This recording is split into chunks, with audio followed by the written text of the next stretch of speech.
Hello बच्चों, कैसे हो सभी। स्वागत है आप सभी का आपके अपने चैनल पे। मेरे प्यारे बच्चों, देखिए हम लोग प्रोबेबिलिटी पढ़ रहे हैं और प्रोबेबिलिटी के 3 लेक्चर हम ऑलरेडी पढ़ चुके हैं, चौथे लेक्चर में है। पिछले 3 लेक्चरों में हमने प्रोबेबिलिटी क्या होती है, इवेंट, एक्सपेरिमेंट और टाइप ऑफ इवेंट, प्रोबेबिलिटी का फॉर्मूला सब मैं पढ़वा चुका हूं आप सभी को। आज हम लोग कुछ स्पेशल क्वेश्चन करेंगे, खासकर जैसे डाइस को लेके, और वो भी 2 डाई अगर मैं फेंकता हूं तो 36 केस बनते हैं। वो केस मैं बनवा चुका हूं, सिक्के के केस बनवा चुके हैं हम, कार्ड्स के स्पेशल केस जो होते हैं वो बन चुके हैं आप सभी के। तो मेरे प्यारे बच्चों, देखिए इस सेशन में हमें सिर्फ इस फॉर्मूले के ऊपर फोकस करना है कि किसी भी इवेंट की प्रोबेबिलिटी क्या होती है, number of favourable cases to the event upon total number of possible outcomes, यानी टोटल आउटकम्स। सिंपल, ये फॉर्मूला मैं बता चुका हूं, बट आपको ये ध्यान रखना है कि जब भी आप किसी की प्रोबेबिलिटी निकालते हो तो ये देखो उस इवेंट में फेवरेबल केसेस कितने हैं और वहां वो जो एक्सपेरिमेंट हो रहा है उसके सैंपल स्पेस में कितने एलिमेंट है। तो सिंपल, एक्सपेरिमेंट का सैंपल स्पेस उठाओ और जिस इवेंट की प्रोबेबिलिटी निकालनी है वो इवेंट उठाओ। बस ये 2 चीजें अगर आपने सही से पिक कर ली तो आपकी प्रोबेबिलिटी कभी गलत हो ही नहीं सकती। तो देखिए मैं कुछ क्वेश्चन डिस्कस करूंगा, ये फॉर्मूला आप सभी को याद होना चाहिए। आप अपने एक पेज पे लिख ले, साथ वीडियो देखते टाइम, क्वेश्चन सोल्व करते टाइम, और क्वेश्चनों को साथ साथ आप लिख सकते हैं। सॉल्यूशन को समझें और खुद से करने की कोशिश करें। तो देखिए पहला क्वेश्चन हम लोग डिस्कस करते हैं बच्चों। क्वेश्चन नंबर 1 आज का जो हमारा पहला क्वेश्चन रहेगा वो रहेगा डाइस के ऊपर। तो प्यारे बच्चों देखिए, पहला क्वेश्चन लिख रहा हूं मैं, क्वेश्चन नंबर 1 आप लोग साथ साथ लिख सकते हैं। In a single throw of 2 dice, in a single throw of 2 dice, find the probability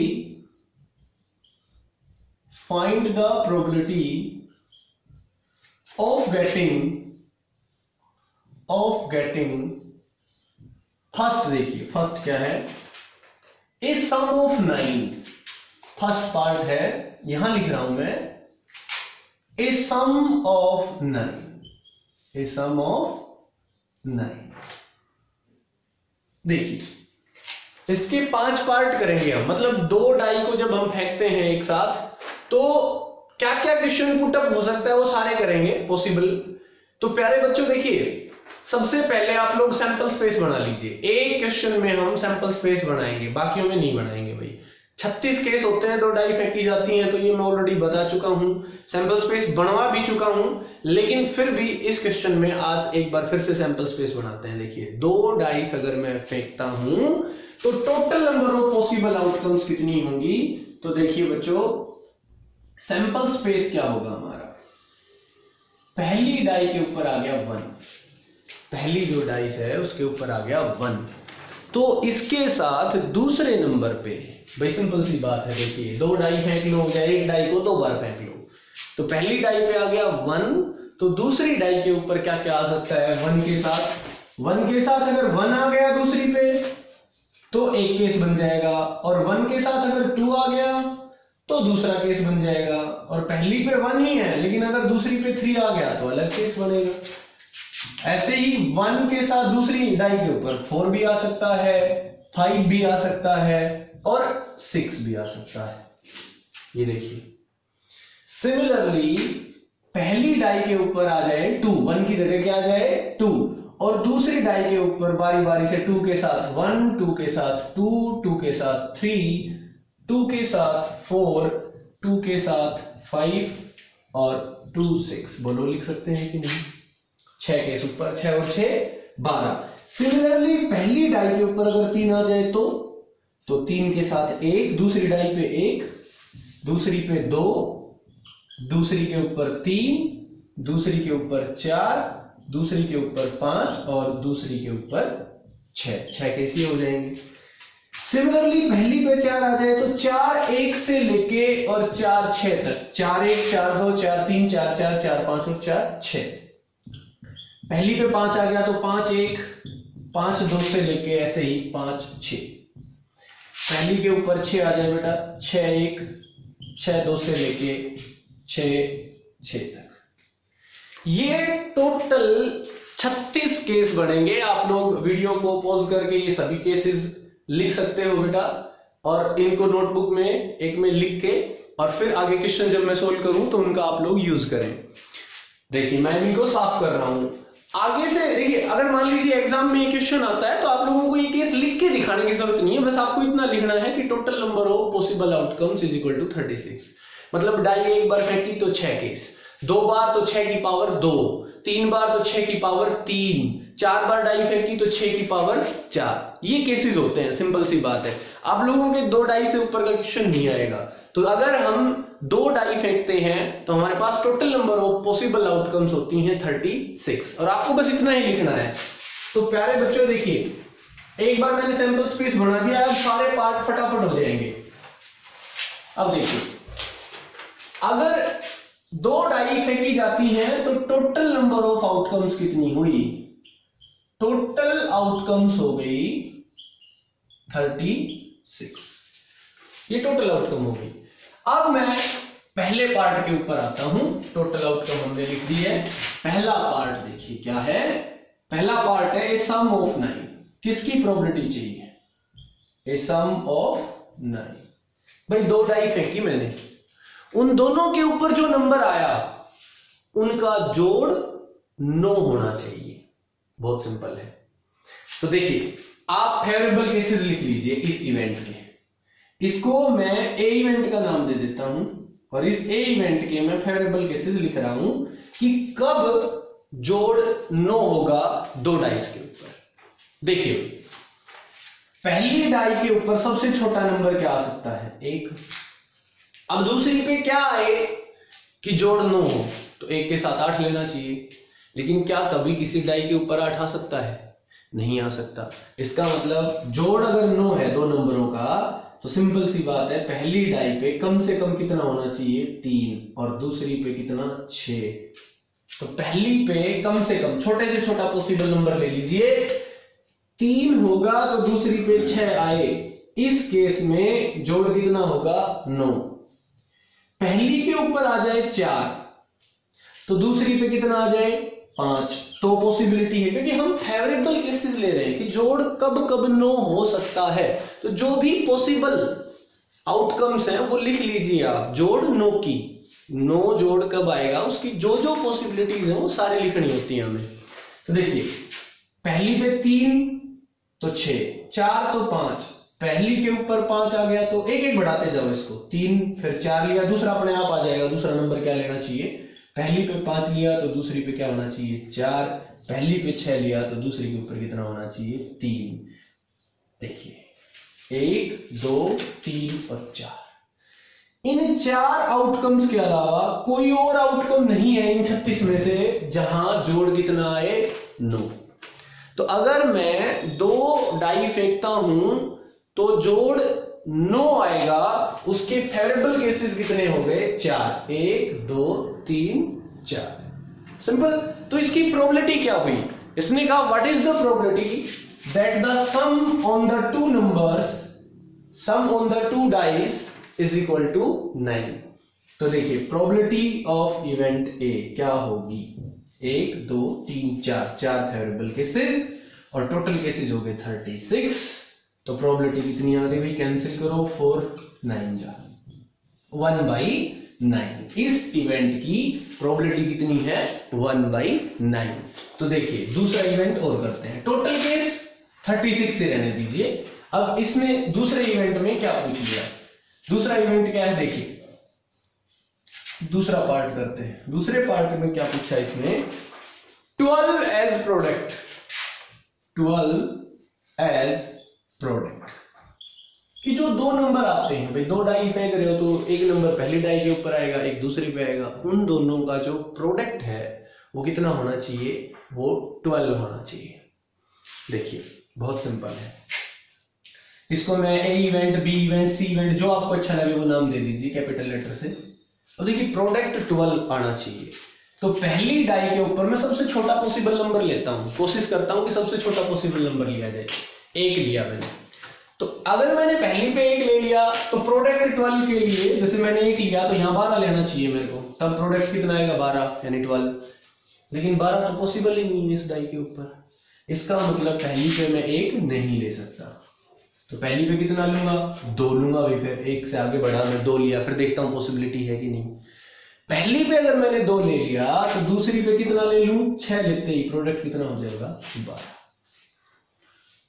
पहली के ऊपर अगर मैंने 3 ले लिया, 1 नंबर और आगे बढ़ा मैं, तो 3 लेता हूं तो दूसरा नंबर क्या आए कि प्रोडक्ट 12 आए, 4 आ जाए भाई। 3 और 4 का प्रोडक्ट करो, 3 and 4 12 आएगा।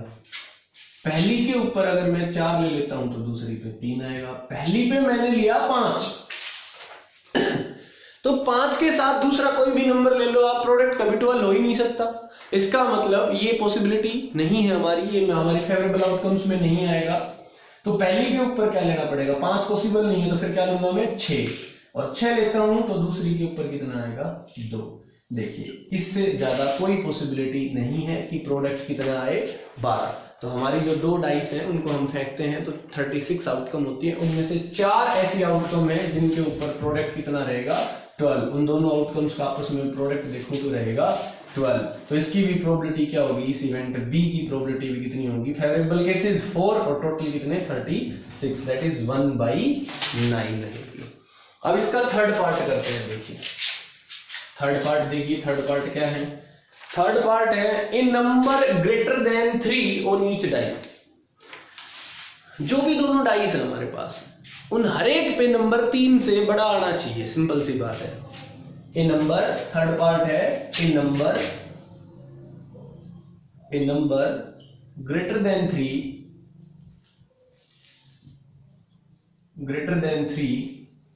On each dice. देखिए फेवरेबल केसेस लिखता हूं, इसको ए इवेंट का नाम दे देता हूं, फेवरेबल केस लिखते हैं। दोनों जो डाई है हमारे पास उनके ऊपर नंबर 3 से बड़ा आना चाहिए।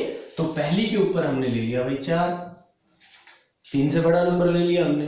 दूसरी पे भी 3 से बड़ा नंबर होना चाहिए, तो दूसरी पे 4 के साथ क्या हो सकता है, 4 के साथ 3 से बड़ा नंबर 4 हो सकता है, 4 के साथ 5 हो सकता है, 4 के साथ 6 हो सकता है।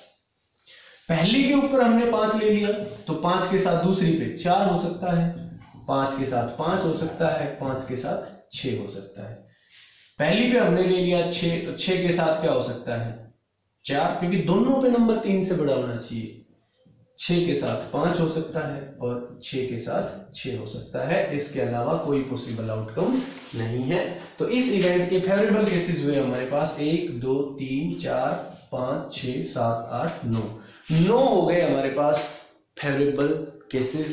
तो इसकी प्रोबेबिलिटी क्या होगी इस इवेंट ए की, 9 फेवरेबल, टोटल 36, तो 1/4 ये हमारी इसकी प्रोबेबिलिटी होगी इस इवेंट। आगे देखिए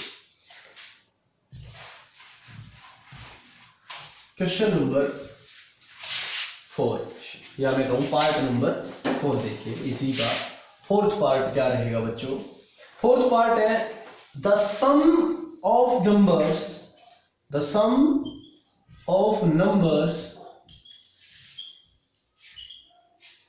is less than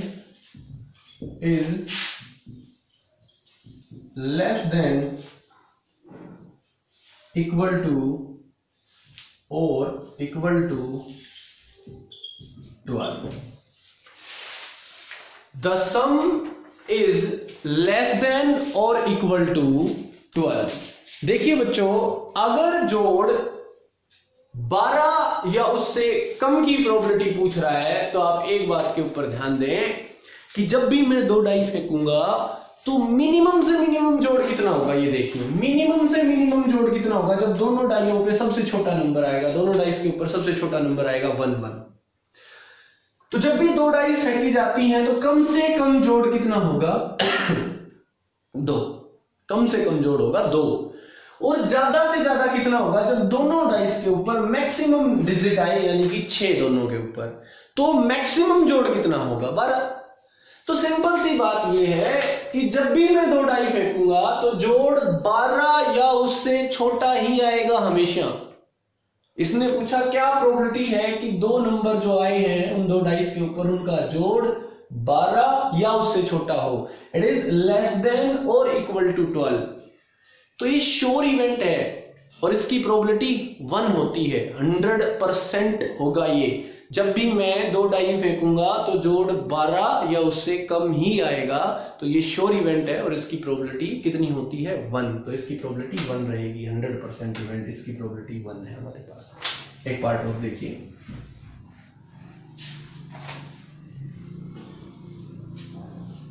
multiple of 3 on first die and multiple of 5 on second die.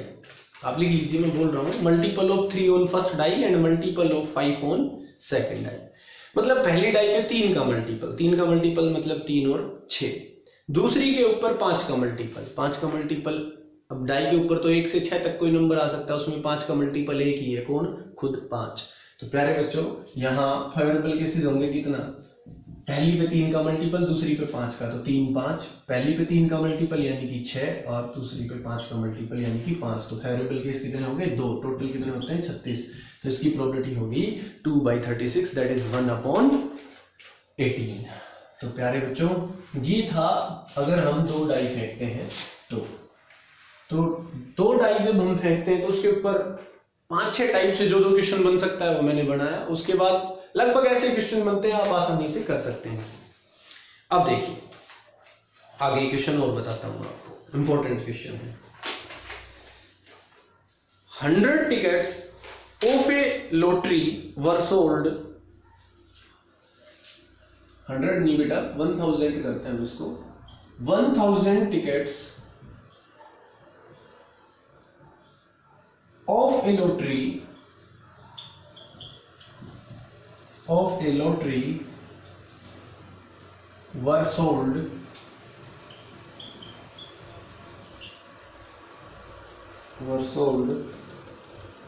and there are 5 prizes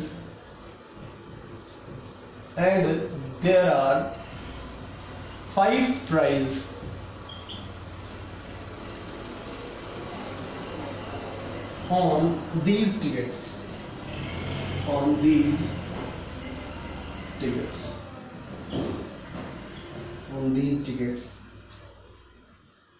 what is the probability if Sumit has purchased one lottery ticket, what is the probability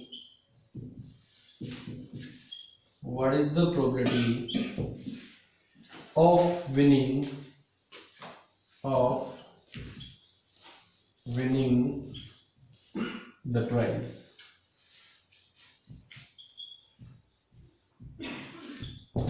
देखिए इसने कहा एक 1000 tickets of A lottery were sold, एक lottery की 1000 ticket sold की जाती हैं, बेची जाती हैं, ठीक है, जिनमें से इन्हीं 5 के ऊपर प्राइज है। मतलब कोई 5 टिकट ऐसी हैं जिनके ऊपर प्राइज है, बाकी खाली है। तो वो कहता है there were 5 prizes on these tickets if Sumit has purchased 1 ticket. अगर सुमित एक टिकट लेता है तो कहता है what is the probability of winning the prize. तो सुमित प्राइज जीतेगा, इसकी क्या प्रोबेबिलिटी है? तो सिंपल, फेवरेबल केसेस कितने हैं प्राइज जीतने के? तो प्यारे बच्चों प्राइज जो है वो सिर्फ 5 टिकट के ऊपर है, तो फेवरेबल केस कितने हो गए? 5। और टोटल टिकट कितनी है? 1000। तो टोटल नंबर ऑफ आउटकम कितनी होगी? 1000। तो ये आपका आंसर रहेगा 0.005। बहुत ही सिंपल क्वेश्चन, बड़ा है, आंसर एक ही लाइन का है, बिल्कुल छोटा सा। तो समझ गए होंगे बेटा आप लोग। और देखिए क्वेश्चन और करते हैं हम लोग। ये देखिए, ये बहुत इंपॉर्टेंट क्वेश्चन है, बहुत अच्छा क्वेश्चन है ये।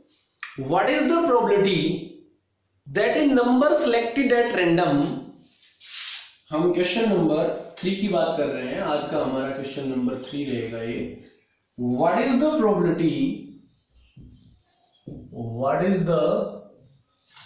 probability that a number selected at random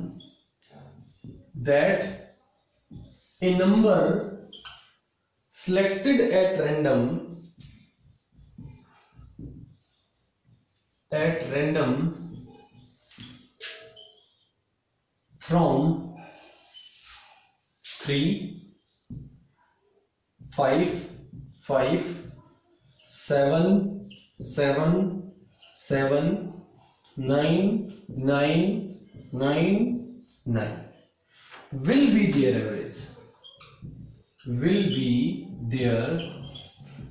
average.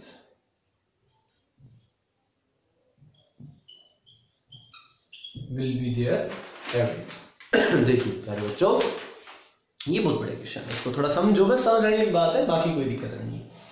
ये कहता है what is the probability that A number selected at random from 3, 5, 5, 7, 7, 7, 9, 9, 9, 9 कितने नंबर है देखिए, 1, 2, 3, 4, 5, 6, 7, 8, 9, 10।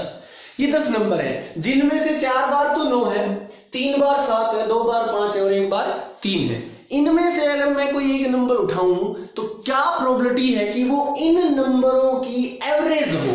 तो पहले आपको इनकी एवरेज पता होनी चाहिए कि इन नंबरों की एवरेज क्या है। सिंपल, देखिए इन नंबरों की एवरेज अगर आई मान लीजिए 7, तो इसमें क्या क्वेश्चन पुटअप किया है कि मैं इनमें से एक नंबर सेलेक्ट करता हूं और क्या प्रोबेबिलिटी है कि वो 7 हो। मान लीजिए इनकी एवरेज आई 5, मान लीजिए, तो इसका मतलब ये हुआ कि मैं इनमें से एक नंबर सेलेक्ट करता हूं, क्या प्रोबेबिलिटी है कि वो नंबर 5 हो। इसमें तो ये कहा है कि क्या प्रोबेबिलिटी है कि वो इन्हीं नंबरों की एवरेज हो। तो आप लोगों को पहले इनकी एवरेज निकालनी पड़ेगी। देखिए इनकी एवरेज क्या है, इनकी एवरेज क्या है,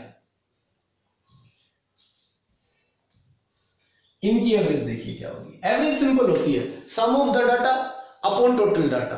तो इनको जोड़ दीजिए आप, 3 + 5 + 5 + 7 + 7 + 7 और 9 कितनी बार है हमारे पास, 4 बार।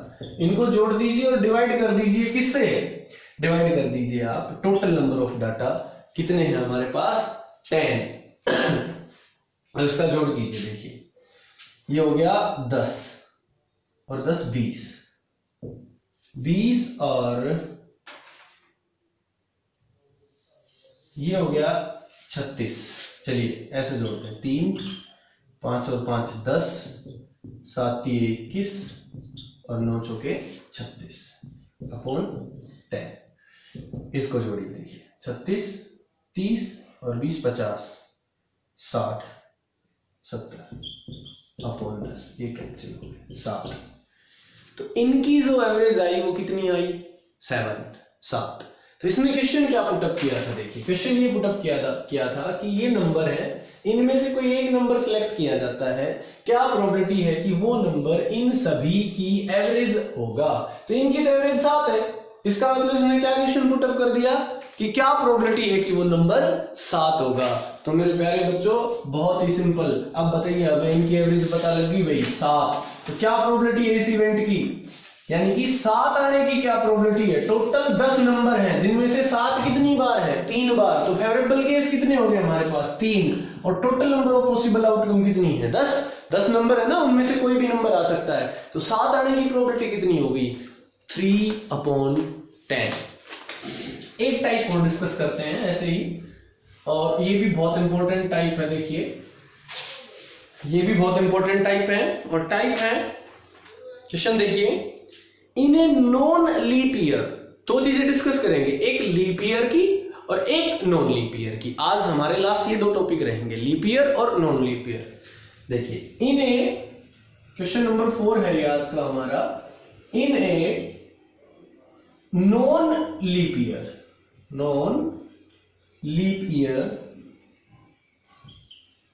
find the probability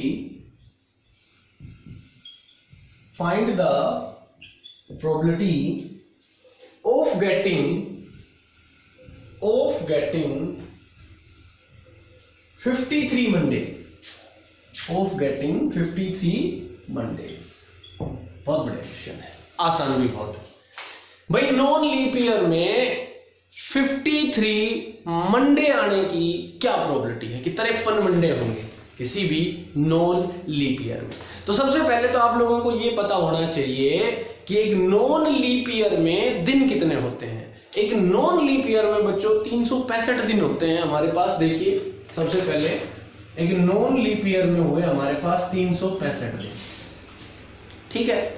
तो वीक कितने हुए ये निकालिए सबसे पहले, कितने हफ्ते होते हैं। इसको 7 से डिवाइड कीजिए आप, 7 से डिवाइड किया हमने तो कितना आया हमारे पास 5, 2, ये रिमाइंडर रहेगा। मतलब ये है कि 365 दिन में से 52 कंप्लीट वीक बनेंगे और एक दिन बचेगा एक्स्ट्रा। सिंपल सी बात है भाई, बताइए 365 दिन जो होते हैं उसमें 52 पूरे पूरे हफ्ते बनते हैं। तो देखिए एक हफ्ते में दिन बताइए क्या क्या होते हैं। संडे, मंडे, ट्यूसडे, वेडनेसडे,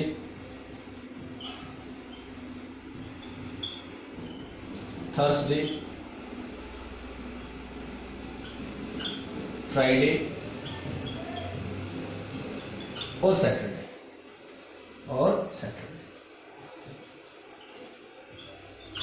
ये हमारे पास 7 दिन होते हैं एक हफ्ते में। अब टोटल 52 हफ्ते आ गए तो इसका मतलब हर दिन 52 बार आ गया। तो एक साल में हर एक दिन मतलब संडे लगा लो, मंडे लगा लो, ट्यूसडे लगा लो, वेडनेसडे लगा लो, कोई भी दिन लगाइए एक हफ्ते का, वो 52 बार आता है, कम से कम 52 बार आता है। तो अगर मैं कहूं कि नॉन लीप ईयर की अगर मैं बात करूं तो 365 दिन होते हैं और उसमें 52 हफ्ते होते हैं, तो हर दिन 52 बार आ गया, लेकिन एक दिन एक्स्ट्रा होता है। ये देखिए जो रिमाइंडर है मतलब एक दिन है ये एक्स्ट्रा वाला जो डिवाइड नहीं हुआ, यानी 52 हफ्ते और एक दिन ये होता है एक नॉन लीप ईयर में 365 दिन में। अब ये 52 हफ्तों में हर एक दिन 52 बार आया, मतलब 52 संडे हुए, 52 ही मंडे हुए, 52 ट्यूसडे हुए, तो हर एक दिन 52 बार आया। तो इसने कहा क्या प्रोबेबिलिटी है कि मंडे 53 होंगे। इसका मतलब ये जो एक दिन बचा हुआ है ये क्या होना चाहिए, मंडे। सिंपल सी बात है, ये बचा हुआ दिन अगर मंडे है तो 52 तो आएंगे ही आएंगे। अब जो बचा हुआ दिन अगर मंडे है तो मंडे 53 हो गए, अगर बचा हुआ दिन संडे है तो संडे 53 हो गए, और अगर बचा हुआ दिन ट्यूसडे है तो 53 ट्यूसडे हो गए। तो सिंपल दिन एक है और वहां आ क्या क्या सकते हैं, वो जो एक्स्ट्रा डे है वो संडे हो सकता है, वो मंडे हो सकता है, वो ट्यूसडे हो सकता है, वो थर्सडे, फ्राइडे, सैटरडे, बीच में शायद वेडनेसडे रह गया, एक वेडनेसडे। तो 7 दिनों में से कोई भी एक दिन हो सकता है वो। तो हमें 53 मंडे चाहिए। तो फेवरेबल केस कितने हुए, एक मंडे, और टोटल केस क्या आएंगे 7, क्योंकि ये एक दिन इन 7 में से कोई भी एक हो सकता है। तो क्या प्रोबेबिलिटी है कि 53 मंडे होंगे, 1/7, एक फेवरेबल, टोटल 7। चलिए इसी क्वेश्चन को लीप ईयर पे करते हैं। ये नॉन लीप ईयर पे था, मैं लीप ईयर की बात करता हूं। नॉन लीप ईयर की जगह हमने क्या लिख दिया, देखिए लीप ईयर लिख दिया, ये क्वेश्चन बदलिए। तो क्या प्रोबेबिलिटी है, ये देखिए थोड़ा सा क्वेश्चन बदल देते हैं। नॉन लीप ईयर की जगह मैं लीप ईयर लिख देता हूं। तो क्वेश्चन है in a what is the probability that a leap year has 53 Tuesday of getting 53 Tuesday and 53 Wednesday। ये हमारा लास्ट क्वेश्चन है। क्या प्रोबेबिलिटी है कि हमारे पास 53 ट्यूसडे होंगे और 53 वेडनेसडे होंगे। तो सिंपल, एक लीप ईयर में कितने दिन होते हैं भाई, 366। तो हफ्ते कितने होंगे हमारे पास, वीक कितने होंगे, 7 से डिवाइड कीजिए, 52 से पूरा जाएगा और यहां रिमाइंडर बचेगा 2। इसका मतलब लीप ईयर में 2 ऐसे दिन हैं जो 53 बार आएंगे। 52 बार तो सब आते हैं, लेकिन 2 ऐसे दिन हैं हफ्ते के जो कितनी बार आएंगे, 53 बार। और उसका बिल्कुल सिंपल तरीका है भाई, वो दिन क्या हो सकते हैं, संडे। अगर पहला संडे है तो 101%, दूसरा क्या होगा, मंडे होगा। अगर पहला मंडे है तो दूसरा क्या होगा, ट्यूसडे होगा। अगर ट्यूसडे है तो उससे अगला क्या होगा, वेडनेसडे होगा।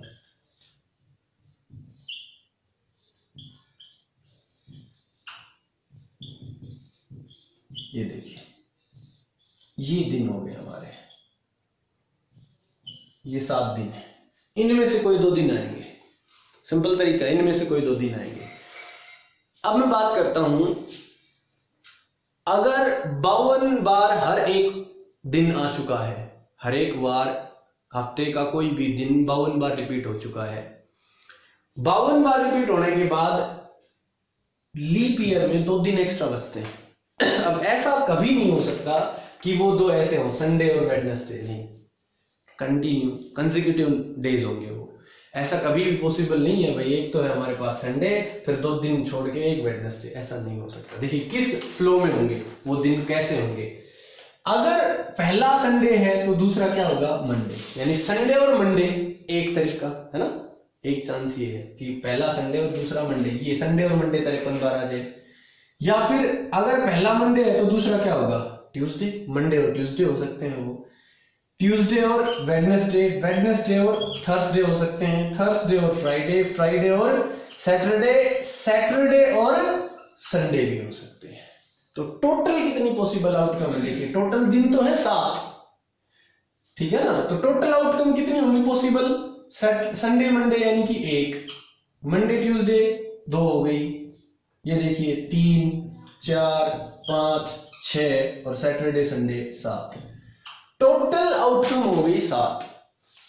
हमें क्या चाहिए, हमें चाहिए 53 ट्यूसडे और 53 वेडनेसडे, यानी ये जो 2 दिन बचे हैं ये क्या होने चाहिए, ट्यूसडे वेडनेसडे, ये दिन होने चाहिए। तो फेवरेबल तो एक केस हो गया Tuesday Wednesday. Total possible outcome कितनी है, 7। कि भाई जो जोड़े बन रहे हैं 2-2 दिनों के, वो 7 जोड़े बन रहे हैं, संडे मंडे का, मंडे ट्यूसडे का, ट्यूसडे और वेडनेसडे का, ऐसे करके 7 पेयर बन रहे हैं हमारे पास।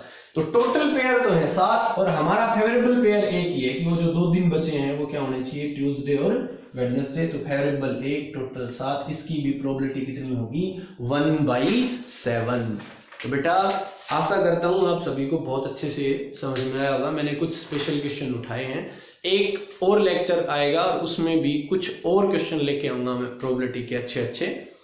ठीक है बेटा, तो आप सभी को समझ में आ गया होगा। अगर कुछ समझ में नहीं आया हो तो लेक्चर को रिपीट करके एक बार फिर देख ले, चैनल को सब्सक्राइब करोगे, लाइक करोगे और अच्छा समझ में आएगा। Thank you, have a nice.